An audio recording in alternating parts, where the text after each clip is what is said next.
What's up, everybody, and welcome in to another edition of the Sit Down. As always, if you enjoy this live video, please make sure you hit the like button and let me know what you think of today's very interesting discussion in the comment section below. If you're watching this currently live on YouTube, please make sure you say hello in the chat box to the right of the show. If you're new around here, you just haven't done it yet, or you're living under a rock and seeing this video for the first time, I don't know what you're waiting for. Hit that subscribe button below now so you never miss another sit down video. What's up, everybody, and welcome in. This is our normal Thursday live, and today we're going to do a show. We're not going to do a memoriam, but we're going to talk a little bit about the life and times of Joey Massino. Now, the world of the mob genre was lit on fire a little bit last night after it was reported by a random source.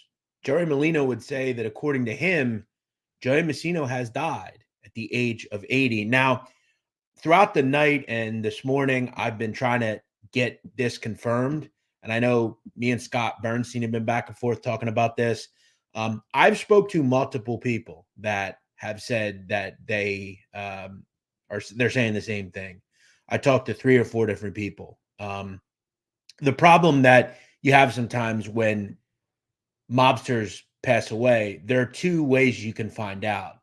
Generally, any normal gangster that didn't cooperate or anything, you can find that out through just funeral homes and things like that. Lawyers will discuss it. With Joey Massino, he is a current person in the witness protection program. So it's a lot more difficult to find that out.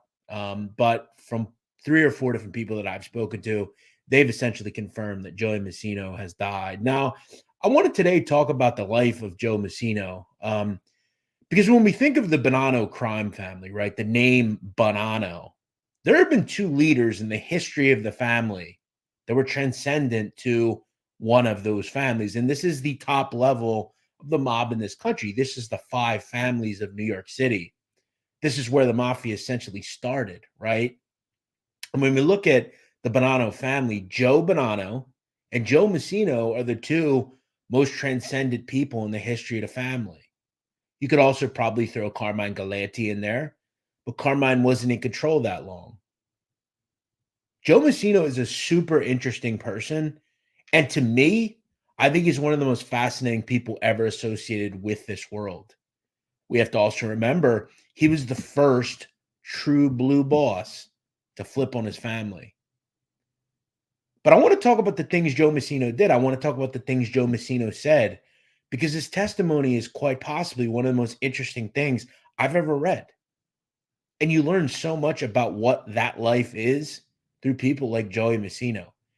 And look, at this point, we're never going to get Joey Massino to ever speak about this.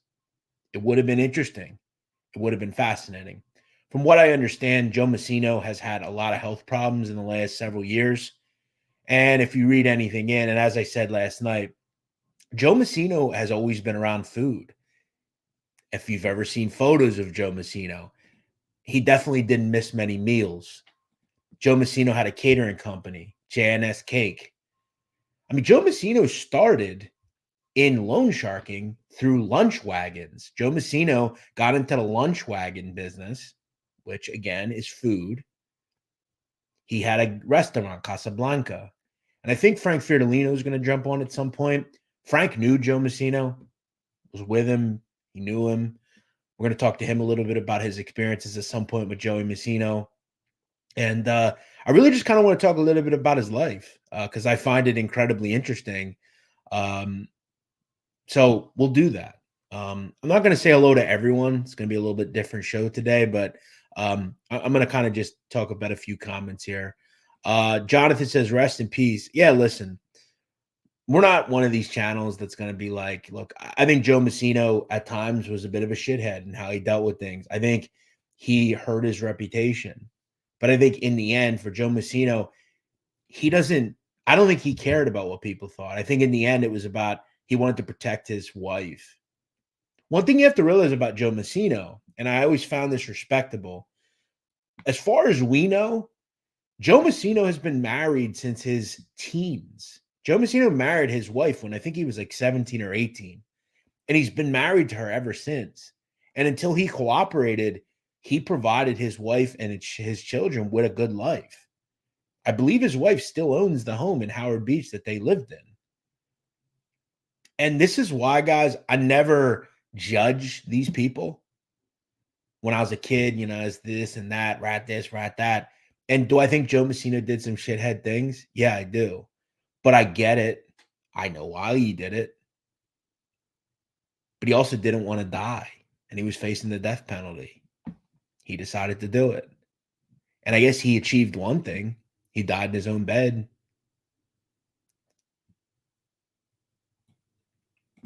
I'm doing well. How are you? Also, guys, do me a favor. Show some respect today. Look, I get there are going to be people that'll come in here and say stuff, but look, the man died. Let's just give him the respect. We try to be careful in this chat. Hey, Melinda, how are you? Brooklyn, what's going on? Mickey P, what's up? Joey, everybody in here, thank you for watching. I'm not going to go through the normal shout outs tonight. You guys know I appreciate everybody. If you're here, please do me a favor, hit that like button, share the show if you can. If you'd like to contribute further, you can send in a Cash App or Super Chat. We always appreciate everybody's participation here on the shows. Peebo, what's going on, man?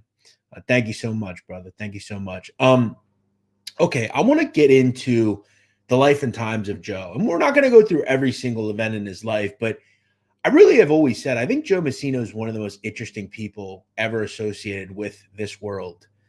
Joe Massino was born in 1943, and according to him, he would say that he actually met Phil Rastelli in the early 70s. Now, we know Philip Rastelli at that point. I mean, Rastelli was born in the 1910s, so he goes way back. And he said very quickly he became indebted to Rastelli, and he was very close to Rastelli. By this point, though, Joe Massino was involved with criminality. Joe Massino was someone who was in hijacking, and he was doing that with his brother-in-law, Salvatore Vitale. He was doing that with Dwayne Leisenheimer, and he had the lunch wagon as well, which he used as an earning capability. Joe Massino had these lunch wagons where he would stock them with sandwiches and chips and cookies and all sorts of stuff. And he would go to union job sites and construction job sites, and he would pull up. And it's actually kind of a thing that's lost, I think. Because, like, for instance, where I live now, they build around here. There's a bunch of people here. I don't know if it's enough to have a lunch wagon, but these are not something we see a lot nowadays. Usually it's just like a city and you bring your lunch. But the lunch wagon back then was a powerful vehicle for a way to earn. And it was a lot of the time backed by a catering hall. And I believe in New York, there's actually, I think it's a unionized business at this point. But so Joe Massino gets a bunch of union people, construction people. He realizes they have money. So he starts loan sharking, right? Which is a good idea because they need money too. And he starts making money. And he's hijacking as well. And we know that Joe Massino, this is where he meets the Goodfellas crew. This is where he meets John Gotti. This is where he meets Gene Gotti. This is where he gets connected and starts, in a way, look, networking is everything, regardless of what business you're in. Hijacking, social media, whatever. Networking is important. And these relationships Joe Massino had would suit him down the road because Joe Massino was from Queens. John Gotti was from Queens. A lot of these, Jimmy Burke crew was from Queens. Paul Vario had a crew in Queens. They're all from East New York into Brooklyn and into Queens. So all these networking abilities are helping Joe Massino out. Now, Joe Massino would say that he met Phil Rastelli in and around 1973, which is interesting because I think a lot of people feel like Joe Massino knew Phil Rastelli since he was a little kid or something, which isn't true. He would say that he first met him in either 1972 or 1973. And that in 1973, he'd be placed on record with Phil Rastelli. Now, as we know, as an associate, when you're placed on record with someone, that's kind of your first real, hey, okay, I'm with somebody now. Now, the books were closed by this point, and Massino would have to wait until the mid-70s to get made. And his ascension from, let's say, the early 70s to the mid to late 70s, we know Rastelli goes to prison, and Massino is essentially his eyes and ears on the street. Now, one thing we also learn is when he is put on record and Rastelli goes away, Nikki Glasses is who he directly reports to. And if you know anything about Nikki Glasses was a very respected higher up in the family. He is reporting directly to Nikki Glasses. Now, one of the first murders that Joey Massino commits is of Joe Pastor. Now, a lot of sources would say Joe Massino killed him because Pastor owed him money. That's not exactly true. When Joe Massino had that murder done, according to Massino, the initiated murder was set up by Little Joe Brancato, the Colombo family, and Tutti Franzese, who was the nephew of Sonny Franzese. They contact Nicky Glasses, and they were asking him for help to set Pastor up. And they went to Joey Massino because he was some sort of business partner of Pastor. So that's kind of the first murder that Joey Massino is involved in. And that's way back in the 70s. Remember, Joe Massino was born in the 40s. So Joe Massino's in his early 30s at this point. This is what Joey Massino looks like at that time. He's still a young kid, right? So obviously, as the 70s play themselves out, we know, according to Massino, Carmine Galante was recognized as the boss. And at one point, Massino said he directly reported to Carmine Galante for about 6 months. He was then asked, did you know about the murder of Galante in 79? And he said, a lot of people knew. He said he knew. It was pretty much common knowledge throughout the family. So again, like Joey Massino went from being like an associate and a lunch truck operator and a loan shark and a hijacker to making the right connection with Philip Rastelli. Rastelli is unlucky and is constantly in jail. And Massino is his eyes and ears on the street. And, you know, I think Rastelli by this point, he realizes, hey, I'm old. That's how it's going to go. Now, Massino was promoted to capo in August of 1979, a month after the Galante hit. So again, think about that.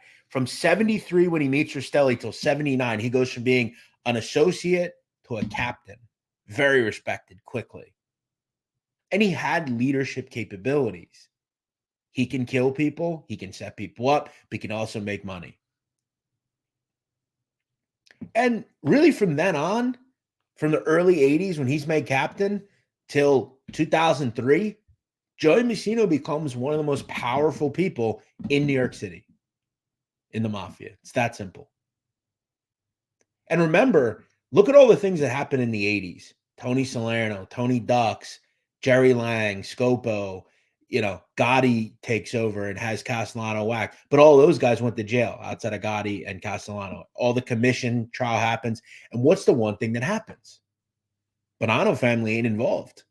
Now, the Bonanno family's not respected by the commission, but they did not make money. They were still a mafia family. And look at all the shit the Bonanno crime family went through. And look who is at the top of it, taking them through. Joseph Massino. 3 captains try to rebel and take the family over. Massino kills them before he gets killed. The Donnie Brasco fiasco gets him through that. Now, Joe Massino would claim, according to him, Sonny Black was not killed because of Donnie Brasco. Joe Massino, like a lot of good mob bosses, recognize if you have people that other people respect, you got to get rid of them because they're always going to try to take your mantle. He claims Sonny Black was killed because of his power, and he wanted to cut the head off. You got to recognize, and I'm sure in the 36 Rules of the Bosses that R.J. Roger writes about, he'll tell you himself, you got to be willing to spot the people that are in the weeds trying to take what is yours. And a lot of people respected Sonny Black. He had a big crew. And I'm sure Joey Massino realized, hey, we can blame this on the, you know. Joe Massino had a lot of people killed. A lot of people. But what did he do? Joe Massino institutes things that allow the family to run kind of lower, right? Where we're not really focused on them. Now, Joe Massino would make an interesting point. He would say that at one point, it was common knowledge that a member could be shelved for getting drunk and acting stupid, which is interesting. So if you act like an asshole in public, they can get rid of you. Now, he would also glean some interesting things as well, because once Galante's killed, we don't really know who the boss is. Salvatore Catalano was acting boss, and Rastelli kind of instituted that from prison. But he would also say that a person called Sally Ferrugia was head of the Zip faction, and he was acting boss for about 3 years as well, which is kind of interesting. We always know that the Bonanno crime family had a major Zip group. Bonaventure, Amato, Sal Catalano. They had a bunch of people from that. We all know they were very close with Canada. There was a bunch of Canada people, Vito Rizzuto. They had their own quasi-sixth family. We know that Galante was from Sicily. We know that so many people from the Bonanno faction were from Sicily. Remember, Bushwick, Brooklyn, where Carmine was killed. That was a Bonanno Sicilian stronghold. And they had a large standing in the family when Galante goes. And that was to appease those people. You have to appease all the people in the family. That was one of the reasons that, whenever there's a murder and someone tries to overtake something, you got to appease everybody. So Gotti knew when he takes over, I need to appease the old guys. So we need to make Jimmy Brown, we need to make Joe Piney high-ranking people. You can't ostracize people in the family, especially the ones that have power. You got to make everybody happy. Now, I'm not going to go through all the different things Joe Massino did. We've done shows on Joe Massino, but I really wanted to kind of wrap it around. Look, Joe Massino made a lot of people. A lot of people. I mean, we know he made his brother-in-law, Sal Vitale. You look at some of the people under the tutelage of Joe Massino: Tommy Patera, Tony Urso, Frank Lino, Tommy DiFiore. He met Vincent Basciano, was very close to him. TG was close to him. Joe Massino was very respected. And what did Joe Massino do that allowed his family for the 80s and 90s to avoid detection? Well, he instituted a lot of things that probably were unpopular, but a lot of people don't know. Some people call Joe Massino Big Joey. Now, some people gave him the name The Ear because he took precautions to security and being incriminating. There were no more social clubs. There was no more meetings in public places. It was clandestine, remote areas. Joe Massino would go on vacation and take certain people with him so he could talk about business. We would know that Joe Massino would strive for men to make their sons because it'd be much more difficult for them to cooperate. And what do we know? Joe Massino was a figurehead. And that comes from people that were very connected in other families. Alan Baldi Longo, a captain in the Genovese family, was caught on wiretap saying at one point, the two most powerful families are this family, the Genovese, and Joe's family. By the late 80s into the 90s, the Bonanno crime family, when Joe Massino officially takes over, even though he had been officially involved forever, in the mid to late 90s, they were a powerhouse. They were in everything. And for them, this was as strong as they had been for years. Because again, they're kind of that forgotten group in the 80s. They have their own shit going on, and the rest of the families are being indicted. But what it did was in the 90s, it allowed them to kind of fly under the radar. They had no informants. That was another thing. Now, in 1999, that all goes away because Copa cooperates, Lino cooperates, Cantarella cooperates, him and the son. And then the falling cards fall. And then Vitale and Massino get arrested by Jeffrey Sillett and his partner through some of the financial crimes and obviously some of the other things that were going on. Who flips next? His brother-in-law, the ultimate betrayal. Now remember, Salvatore Vitale knew Joe Massino since he was a teenager. Think about that. Think about your own life. Your brother-in-law, right? He's like family to you. You're in business together. You've been in business for, let's say, 30 years, like these guys have been, essentially. You find out he took everything. He stole everything and disappeared, and he moved to Cyprus. That's what this is. It's a betrayal of the highest magnitude. And what do we know? I mean, Joey Massino is staring down the barrel at, life. He's facing the death penalty, quite honestly. And he knew that Sal Vitale was going to do him in. He knew everything. Look at all the other people that cooperated. Tartaleone wore a wire. Copa, all these guys. Dwayne Leisenheimer. He'd known Dwayne Leisenheimer for years. 3 capos. That's a hit he was involved with. Mira, Bonaventure, Infante, George from Canada, who he instructed Patty from the Bronx to kill. Plus extortion, arson, loan sharking, gambling, money laundering, taxes. He was screwed. He was screwed. Joe Massino saw the writing on the wall, didn't want his family to be destroyed, and he flipped. And his family was able to keep some of their property, and his wife had an okay life then. But let's ask ourselves, it's been about 20 years since Joe Massino did what he did. For the last 20 years, he has essentially lived alone in his own head. And you have to ask yourself, what was that life like? Joe Massino fell off the face of the earth, quite honestly. He has a new name up until recently when he passed. And that's that. You go from being on top of the world. You have a restaurant. You have everybody that loves you. The whole neighborhood knows who you are. You have guys just handing you money. Joe Massino talked about it, that at every Christmas, every member that was capable handed him $1,000 on top of the tens of thousands, hundreds of thousands they handed in every month. He's the king of the castle. And that's what I think is so interesting about people like him. You did all of this. You killed people. We know he was involved with murders. You stole. You did everything. You did all of that. And poof, in 1 minute. And you think about recently, in the late stages of his life, what did he think about? And that's what I find interesting about all of this. What do you think? I know I'm way behind in the comments, and I'm going to get to you all really quick here. I'm so sorry. Thank you for all of you for watching. I really appreciate it. Now, some people have asked me, how did Joey Molino find out about this? Through a lawyer. That's lawyers know everything. They have, a lot of them, maybe they have clients or connections to clients. That's how they know.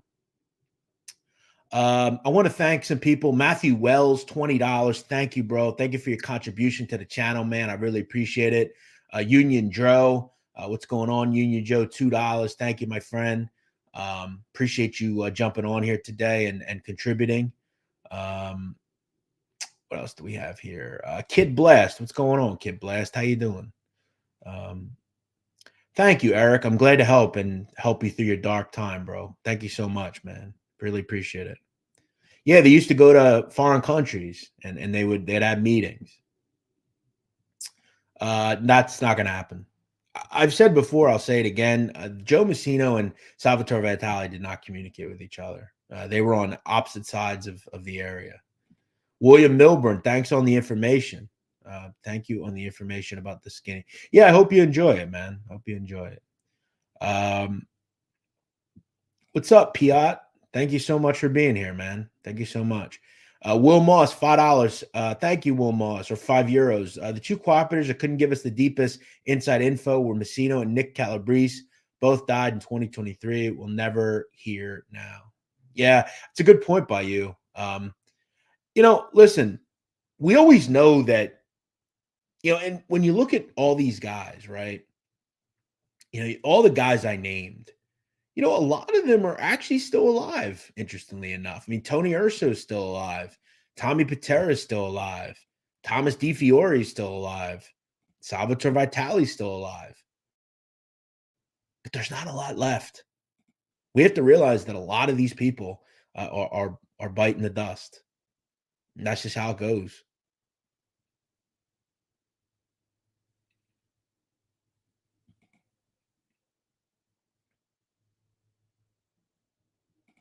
What's up, Vinny Boombots? How you doing?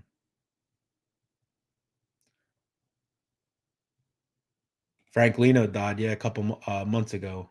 Absolutely. I guess when you look at lunch trucks, and that's a good point. I mean, lunch trucks are essentially food trucks now, right? These like gargantuan like things, Uh, but the good old lunch truck, it was like a floating convenience store. Pretty cool.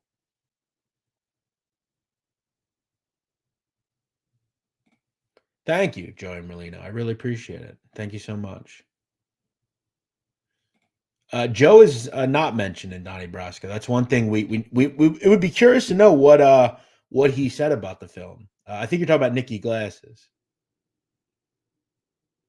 I wonder how close Joe Massino was to getting clipped by Galante. I wouldn't think close at all. Why would he kill Joe Massino? Joe Massino was just I mean, he was just an up and coming, soldier. I mean, he reported to Galante. I don't think he was close at all. I don't understand your point there.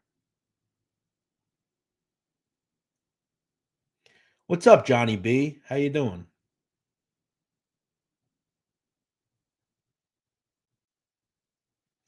Jennifer Ledette, long time. I'm able to quickly check in. Hope all is well. Thank you, Jennifer. Hope you're doing well. Hope you're doing well.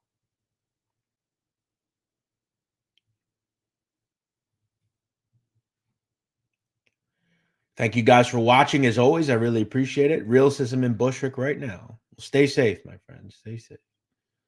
Um,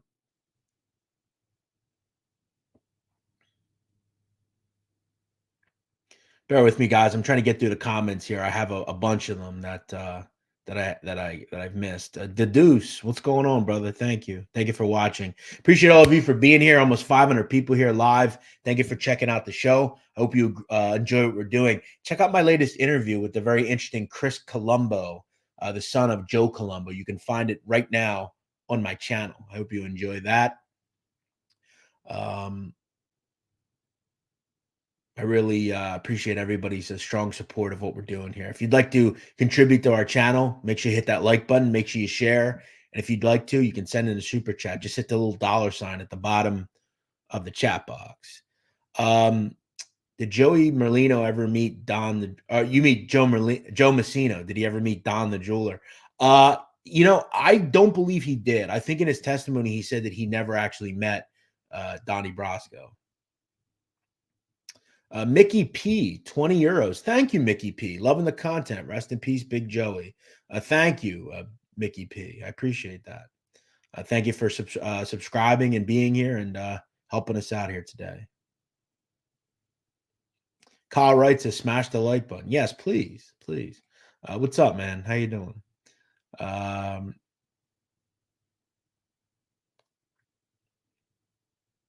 Todd Iannuzzi says, I think you're spot on about what makes this interesting. Yeah, just how it is, man. I mean, that's why we did this show. That's why we do it. It's great. Truth is, when someone's facing life or death, it's hard to believe they won't turn. It's life inside at 65. Exactly. Exactly. I mean, put yourself in the position, right? Take away all the stuff. Take away all the mafia stuff and criminal stuff. There are a lot of people in this chat right now that are 50, 60, 70 years old. You think about it. Think about all the creaks you have in your body. Maybe you're overweight. Maybe you have high blood pressure, diabetes. Understand you have the ability right now to go to, we have some of the best hospitals in the world. We have good doctors, mostly. Prison, it ain't like that. And they're not putting Joe Massino at a club fed. Joe Massino's going to, Lewisburg. Joe Massino's going to I mean, they may have sent Joe Massino to ADX, quite honestly. Joe Massino was, Jimmy Marcello's in ADX. Joe Massino had 7 murders. Think about that. When you think about it like that, Joe Massino ain't a kid. He ain't 30 years old.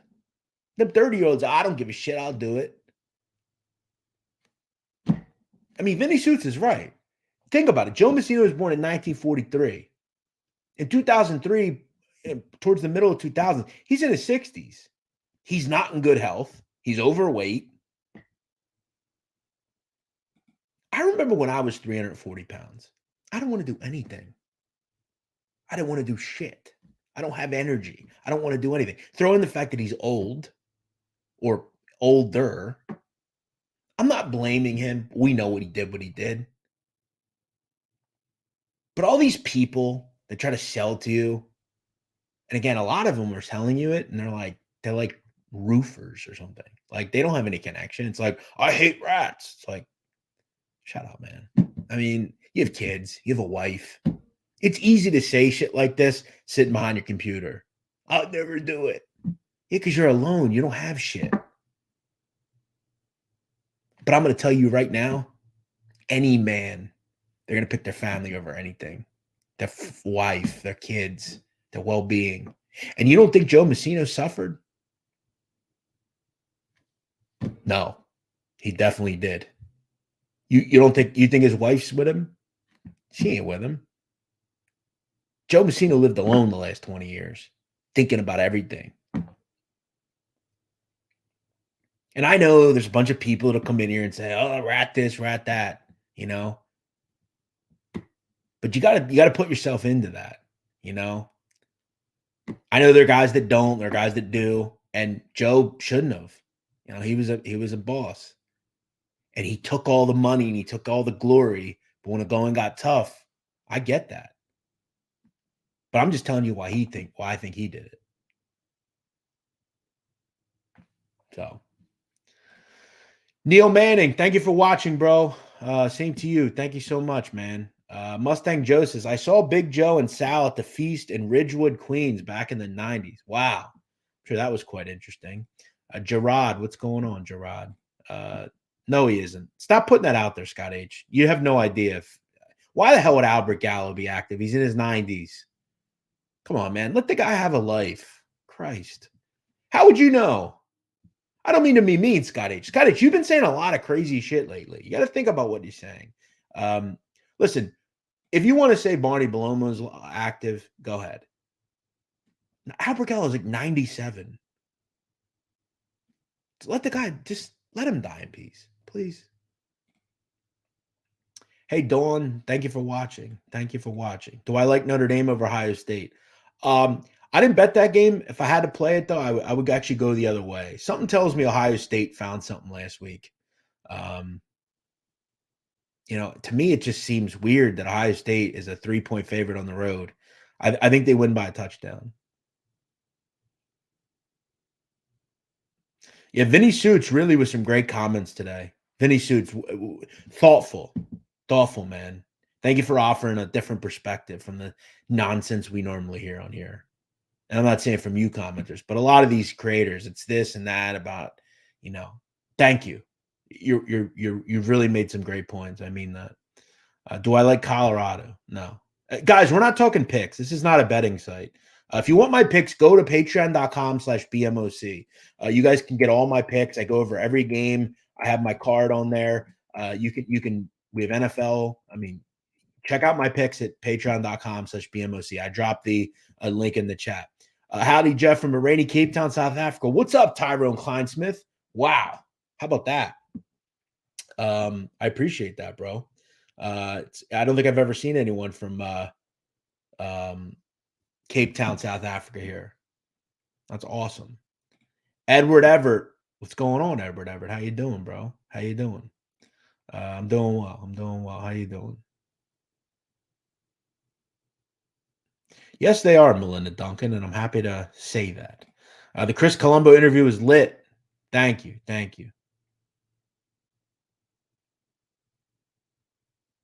I'm sure there will be, Marco. I'm sure there will be. By the way, I'm getting word that something interesting here. It looks like Meek Mill has recently posted the Joey podcast. That's a big post. How about that? He's talking about it, the media, the newspaper, everything. Check that out. People want to know why you're doing this. What's the reason why you're coming on a podcast? We're talking about sports and everything else, but what's the reason why you're I got a DM coming in. Why I'm doing a podcast? Yeah. Look at that. Well, how about that? Meek Mill.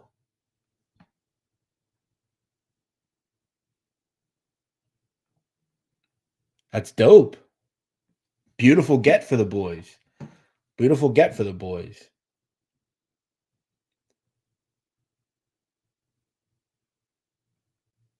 Let's see if my boy wants to come on. Give me a second. Nagone. What's going on, Nagone? What's going on? Frank Fiorellino. What's going on, brother? What's going on?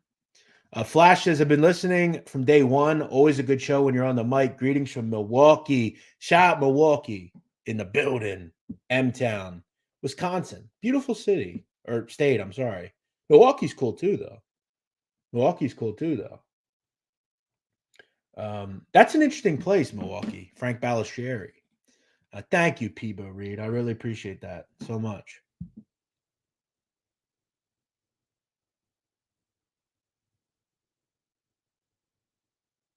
Bear with me a second, guys.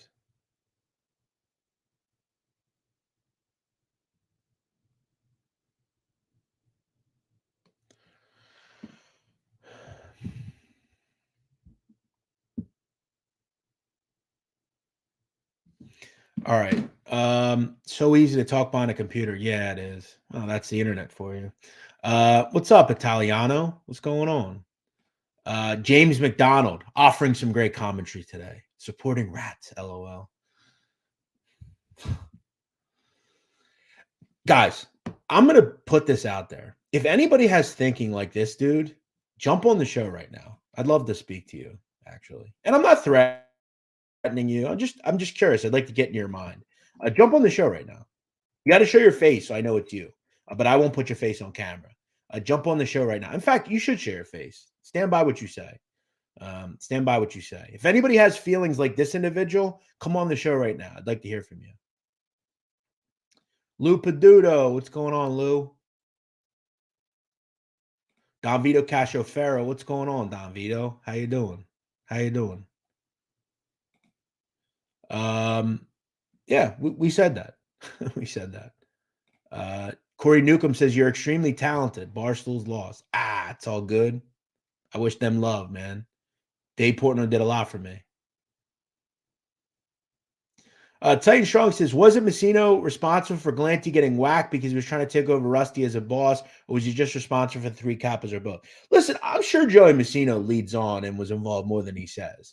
Do I think he was integral? And no, Carmine Galanti was killed because he was, not sharing in the spoils of everything he was doing, and he was a rebellious, out of control guy. That's why he was killed.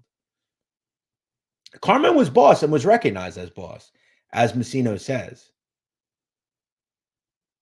Living alone, yes, but living in a condo in Florida versus living in a cell in ADX, big difference. Absolutely correct.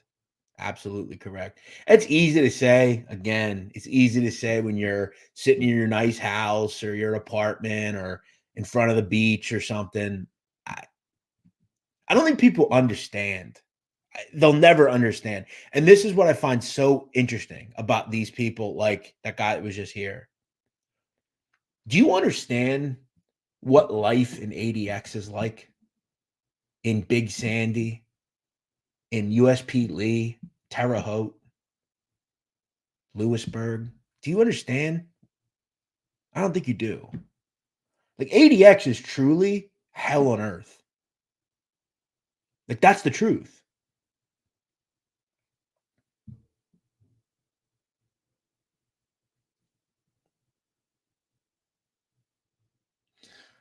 Let's bring on a friend that knew Joe Massino. Would you consider yourself, Frank, a friend of Joe Massino? Yeah, well, I want to clear that up too before we go any at one time, but I don't want to be one of them guys that when somebody of that kind of relevant or importance at one time, okay, I know he flipped, knew him a lot better than they actually did. You know how that goes. Yeah. So many Joe Massino people are gonna come out now. Out of the woodworks. The Danny Trios that it was. Not to mention, I didn't want to mention that fucking fool, but I don't want to be that guy. Did I know him on the outside? used to give me a nod now and then. Was I introduced to him? Yes, absolutely, by my uncle who passed away, and present was Tony Green, who's still alive. Yep. And another friend of mine who I want to name, who's active, that's a captain today. We met him at a coffee shop in Middle Village, and he introduced me to him. So every time I used to see him either, I used to deliver the extra bread from Grimaldi's to Casablanca. He was there. He'd give me a nod. It wasn't nothing. Let me ask you, Frank. But that changes, though. It changes when I get locked up. When you first met him in, Queens, what was he like? Was he like a jovial guy? What was he like? He was at the time somebody talked about within the last 10 years. Even when he was in jail, we all knew that he ran the family. We all knew who he was. This was a family that at one time was ran by people that I was familiar with. That legacy was gone, the one that came from the other side, and he was the new beginnings. And a lot of people took to it, and other people had no choice. So for the 10 years, he comes out of jail like 92, 93. He was bigger than life. Joe Massino was kind of like growing up. You hear, you see the Bronx Tale, and you see that part where he goes into the confessional, and he goes, "Yeah, your guy might be bigger upstairs." Yes. Yeah. But my guy's bigger down here. And Joe Massino was our guy down here. Absolutely. And as I was saying when you came on, like, I think it's easy, and you're in, a similar position to him. It's easy to judge everyone that's in that world per se that goes a different way. But, you have to wonder what do you think the last 20 years were like for Joe Massino? What would you think? Probably not real pleasant, right? Well, I'm surprised that he lived that long, because the last time I heard of how he was doing, that was when I was in jail in 2005. I had flipped, he had flipped, and other people in units were telling me that they'll be surprised if he lasts another year or two. I mean, this is a guy that we used to come back from co-defendant meetings when I got close to him. Then we, at that point, we were always in the same. We used to meet on Mondays. Every Monday, co-defendant, bottom floor of the MDC. There's like 6 or 7 of us. Anybody who really had big problems were in that meeting. I was the only associate in that meeting, by the way. And we'd meet back then. And we used to go back to our cells. We had to go through the elevator, strip search the whole thing. And sometimes his laces were untied. He couldn't tie his own laces. This was 2004, 2003. So he was in bad shape back then. I'd help him sometimes. You know what I mean? So he was just in poor health back then. You'd have to, and again, like, that's what I was trying to like mention to people. Like, I'm sure a lot of it had to do with, look, regardless of what family you're in, truly, the people that matter most to you in your regular life. Like, I know he was in the mafia, but he has a wife, he has kids. Throw in the fact that he's in his 60s and incredibly poor health. I think he looked at it and said, what is this anymore? I'm not gonna, I can't jail. I think you agree. You probably couldn't, you just couldn't do it. It's tough when you're that size and you're in jail. Anybody who's been in jail and has been that big or is that big will tell you. Yeah. It's tough. It's really tough, especially in the 60s. But I always said that I thought that he flipped due to the fact that it would take him more and more away from him. He was definitely a money guy. He was both. He was the Iron Man of the mob. He was both a money guy and had balls. So that's what I said earlier, Frank. Yeah, right? And he was smart as well. Yeah. But the money thing kind of trumped things for him. And I think at the end of the day, it was knowing that his family was going to be out on the streets. That he went the way he went. Absolutely. By the way, a shout out to, look who's in the chat, Al of all people. But first, coffee. Shout out to you, Al. Thank you, Al. That's very nice of you. I know you've always been a fan, and I've noticed you have a new channel. I'm glad it's going well for you, Al. Hope all is well with you, brother. Robert B, what's going on? Yeah, that's the thing, man. And look, Frank, you know better than me. Joe Massino, when he's arrested, he's the biggest boss in the country. They're not going to throw him in, Otisville. He's going to to a USP. He's going Oh, to without a doubt. He's a boss among all bosses. That I know people might argue Giganti was in jail, but what trumped us over when I say us, the Bonanno family, I wasn't a member, but you understand what I'm talking about. Yeah. What trumped the Bonanno family over the other families at the time, while he was out in the 90s, was we didn't have no informants. We didn't have no rats. Absolutely. That's what I And mentioned. that just brought us to the new level. We were the only family in the United States without a mob informant in its ranks. And it made us, at that point, number one. Absolutely. Absolutely. That's what I mentioned earlier with just the level of and they were able to kind of skate through the 80s because there were some internal things going on, but the feds kind of avoided them for the most part. You know, Joe Massino did a little time at one point. But other than that, I mean, they had some diplomacy. He did 8 years. Yeah.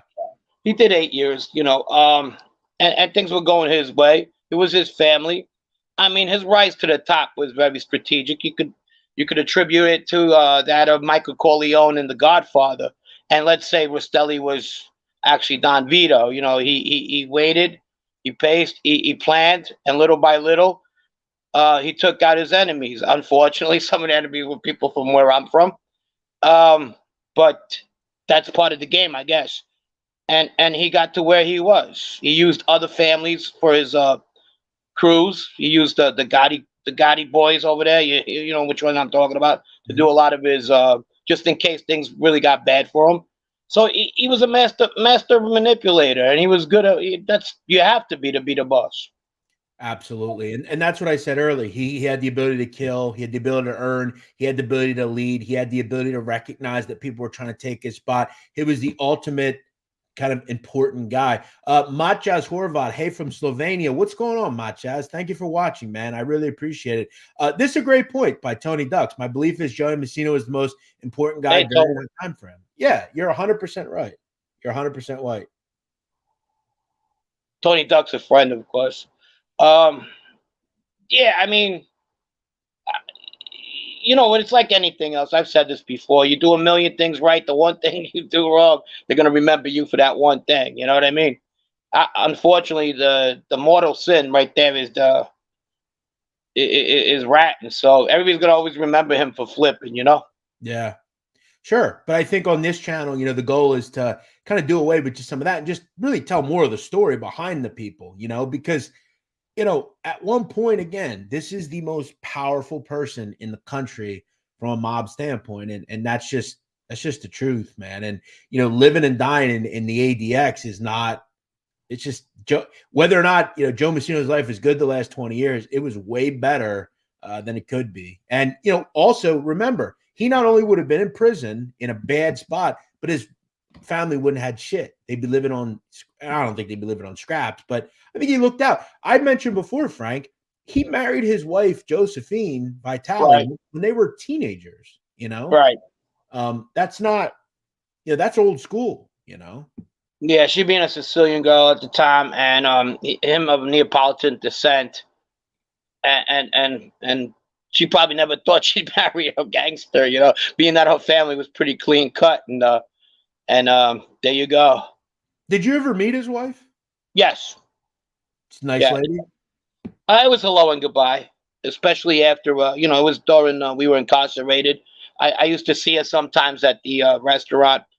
I used to go at the restaurant quite a few times, and I didn't approach her at all, unless she said hi. That was not a good move. Did you enjoy the restaurant? Did I like it? Yeah. The food was mediocre. I laugh about it now. I remember talking to the feds about it. They go, "How's the food there and everything?" I said, even when it was bad, it was good. You couldn't say anything. Everybody was like, oh, you could have gave them shit on a stick, and they probably tell you it was the best food. Was it good though?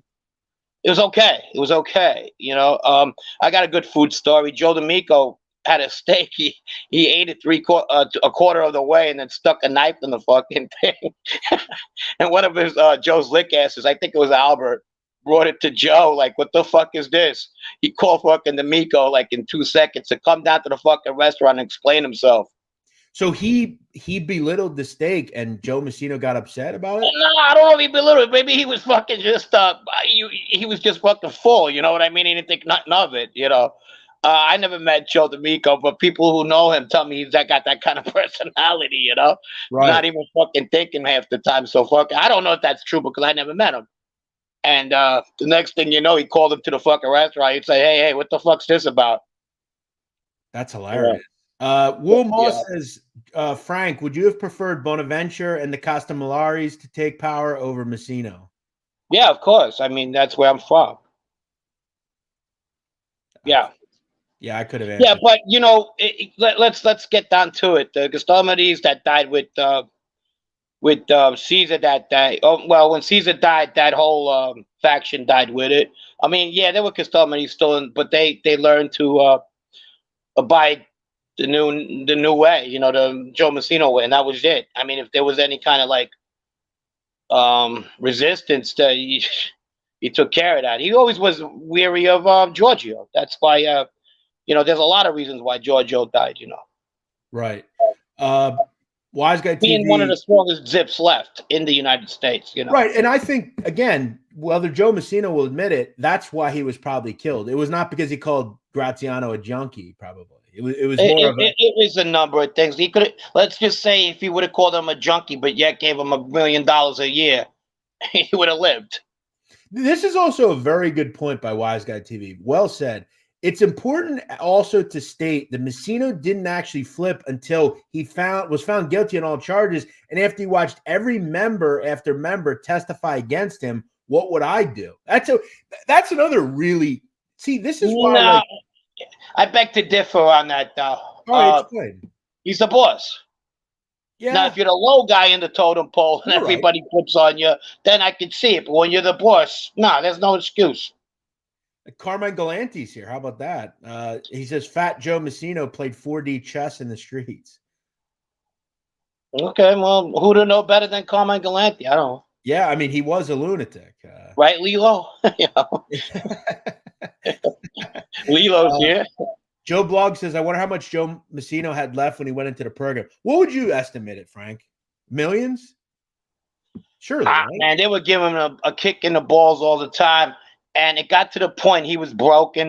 You know, people used to see him on the down and visiting or the wherever they seen him, visiting or legal visits. And I remember Jack DeRoss telling me, "What's wrong with fucking Big Joey?" He called him Big Joey. I said, "I don't know." And you know, DeRoss was always a shit stirrer. I go, "I don't know, what the fuck did you see? You see a shit stain coming?" Well, what the fuck, you know? He's like, nah, he's always complaining about money and this and that. They took this, they took that. So I don't know where Jack was going. Jack's a Machiavellian, but maybe he had a good fucking point. Maybe that's what, you know, he was starting to complain about shit like that. I mean, look, I'm sure he got cleaned up by lawyers, but remember, I mean, guy made a lot of money. I mean, he's probably one of those old guys who's just cheap about everything and always complaining he doesn't have any money, you know, but, you know, he has plenty of it. I'm sure his wife and family didn't struggle much. I'm sure he lived pretty decently. Look, his lawyers cost him about $700,000. Breitbart was his lawyer, David Breitbart, and his team. Right. So, I mean, you know, he had money.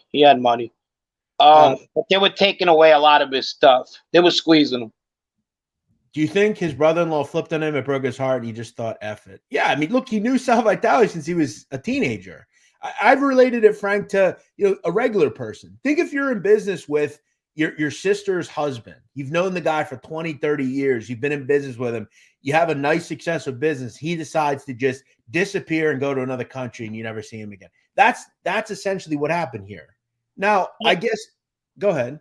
No, go ahead. No, go ahead. My bad. I was just going to say, I also, though, relate to what Frank said earlier about, but he's the boss, right? And he has to show a certain level of, you know, kind of, this is how we do things here.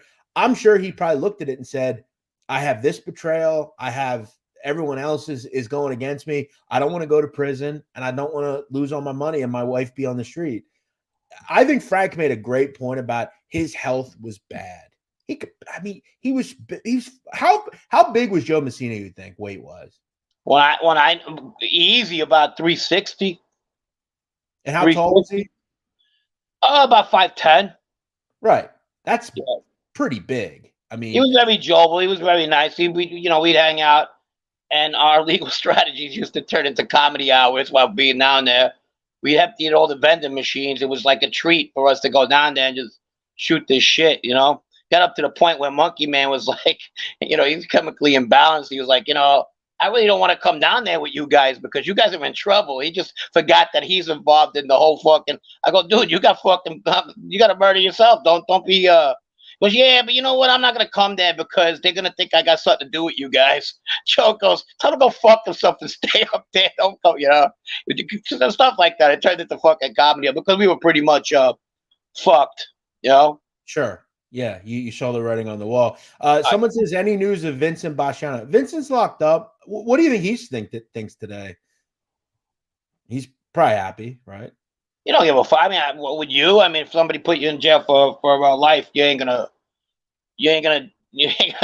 shed a tear, right? No, yeah, sure. You're probably fucking jumping up and down. Absolutely. I read that Sammy the Bull had $3 million, then his son got into him in the extract business, and the feds took it. Yeah, extortion, or you're talking about the ecstasy business.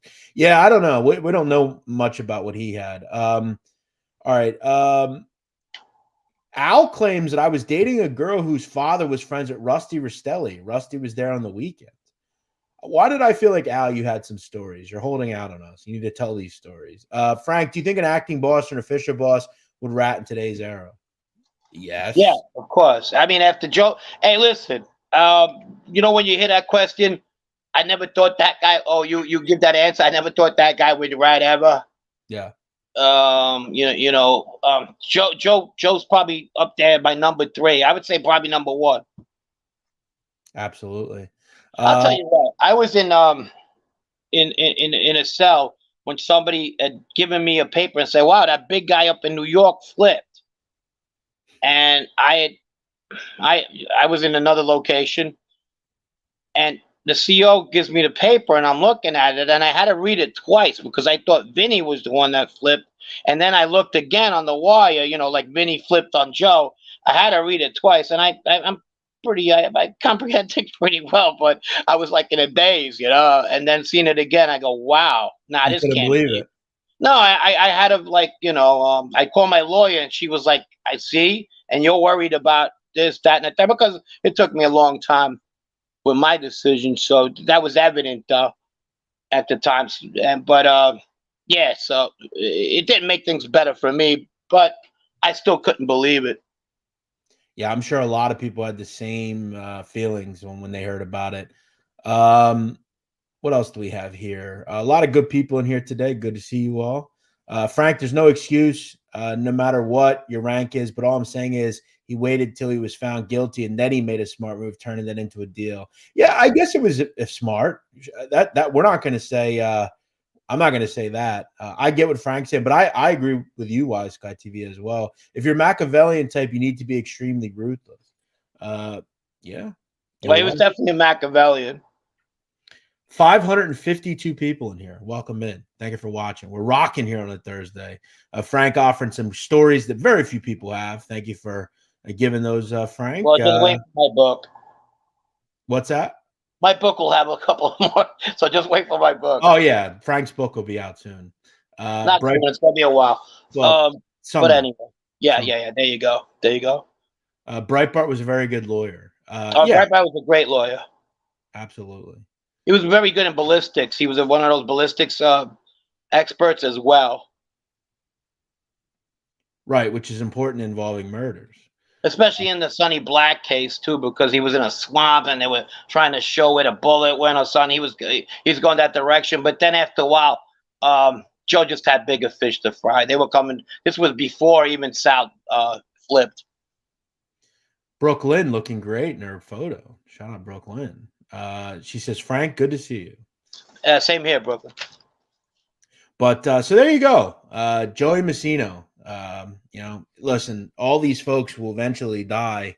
And Joe was a trailblazer. He obviously ended it going bad, but he was the man at one point. He was the top of the totem pole. Oh yeah, he was. He definitely was. It's funny you were saying getting sloppy. You didn't like people getting sloppy and drunk and stuff. I was at a bachelor party one time, and we were all outside this place on Metropolitan Avenue. I think it was Joe Grimaldi's bachelor party, actually. And we were all outside, and we were feeling nice. We were getting drunk, a little entertainment just left. And here comes a car, white car, Lincoln, I think it was. That's what he drove back, or a Cadillac, one or the other. And there's hey, what's up, guys? So I was a little tipsy. I go, the fuck you looking at? And everyone went, shh. And he just turns and goes, hey, everything all right? That was Joe Massino. So that was my close call with him back out the outside. Wait, you said to him, say that again? I said, what the fuck are you looking at? To Joe. Yeah. So Nicky said, Tora, everybody, Joe, Vito was alive back then. A couple of guys that are still around, they went, shh. And then he drove away and everybody started laughing, Did you think maybe you made a wrong decision to say that? Oh, yeah, right there and then when everybody said, shh. And he looked, he was on the other side of the road going towards Queens. He was coming back from Manhattan.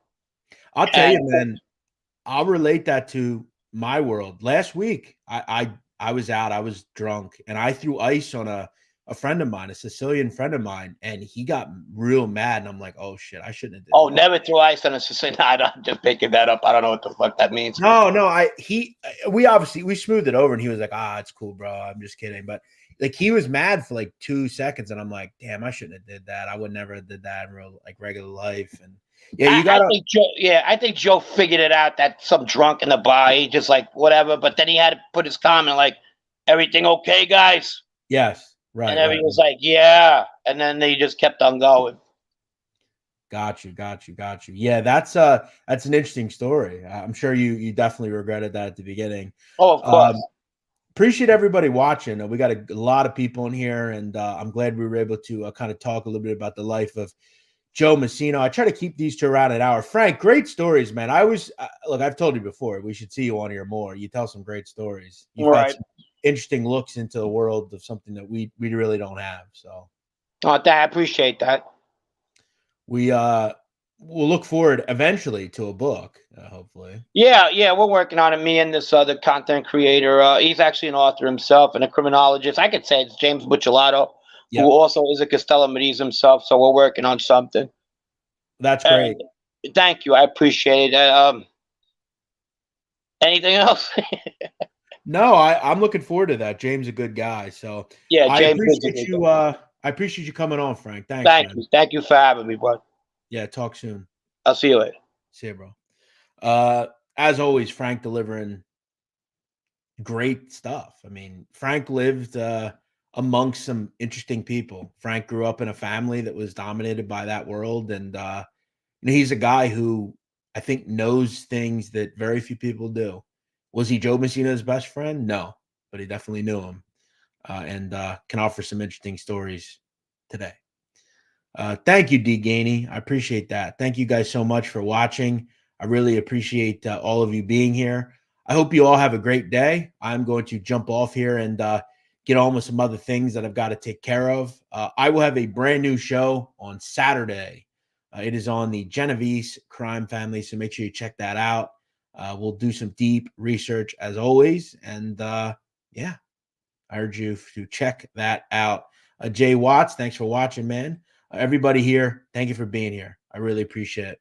We'll see you next time here on The Sit Down.